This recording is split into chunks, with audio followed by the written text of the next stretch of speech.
ആ വൃത്തികെട്ടവൻ ഒരൊറ്റൊരുത്തൻ കാരണമാണ് എന്റെ ജീവിതം ഇങ്ങനെ മുടിഞ്ഞു പോയത്. അതുകൊണ്ട് അവൻ എങ്ങനെയെങ്കിലും എന്റെ തലേന്നൊന്ന് ഒഴിവാക്കി എന്നെ മാത്രം രക്ഷപ്പെടുത്തണേ എന്റെ ഭഗവാനേ, കാത്തോളണേ. 1000 തവണ പറഞ്ഞിട്ടുണ്ട് നിന്നോട് ഇങ്ങനെ ആന കാറിന് പോലെ കാറിലേന്ന് അറ്റാക്ക് ചത്താനിപ്പോ ചവിട്ടിയാന്നാലുണ്ടല്ലോ ഇവിടെ എങ്ങനെയെങ്കിലും ഒന്ന് രക്ഷപ്പെടാന്ന് കരുതുമ്പോ കറക്റ്റ് സമയത്ത് കയറുന്നുള്ളൂ ശല്യം. എനിക്കിത് വേണം. തലയിൽ വെച്ചാൽ ലിപ്സ്റ്റിക് ഇടും, താഴത്ത് വെച്ചിട്ടുണ്ടെങ്കിൽ സൺസ്ക്രീം ഇടുമെന്നും പറഞ്ഞ് കൊണ്ടുവരുന്നതാണ് ഞാൻ നിന്നെ. എന്നെയാണ് നീ.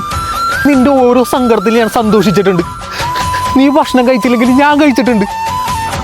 എന്നെ നീ അണ്ടർഎസ്റ്റിമേറ്റ് ചെയ്ത് പാടില്ലായിരുന്നു.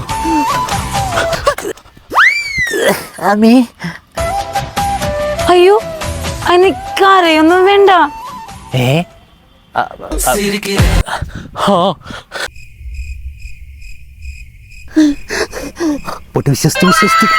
കാര്യം ഞാൻ നിന്നെ കൂട്ടാണ്ട് ഒറ്റക്ക് ബിസിനസ് ചെയ്ത് രക്ഷപ്പെടണമെന്നൊക്കെ ആലോചിച്ച്.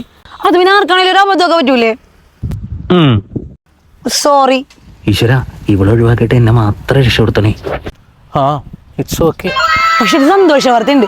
ഇപ്രാവശ്യം വീട്ടിൽ നിന്ന് ബിസിനസ് ചെയ്യാനായിട്ടൊരു 9,000 രൂപ വരാൻ തന്നിട്ടുണ്ട്. കോടിപുണ്യമാണ് നീ, കോടിപുണ്യം.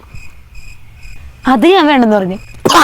പുണ്യമല്ല നീ, എന്നെ കൊണ്ടൊന്നും പറയിപ്പിക്കരുത്. 50,000 രൂപ കിട്ടിട്ട് പക്ഷെ ഞാൻ ഇപ്പൊ ചോദിച്ചാലും കിട്ടും. പിന്നെയും കോടിപുണ്യമാണ് നീ, കോടിപുണ്യം. എടാ പക്ഷെ 2026 നമ്മുടെ മമ്മൂക്ക പറഞ്ഞൊരു കീടിലും ബിസിനസ് ഐഡിയ എന്റെ കയ്യില്.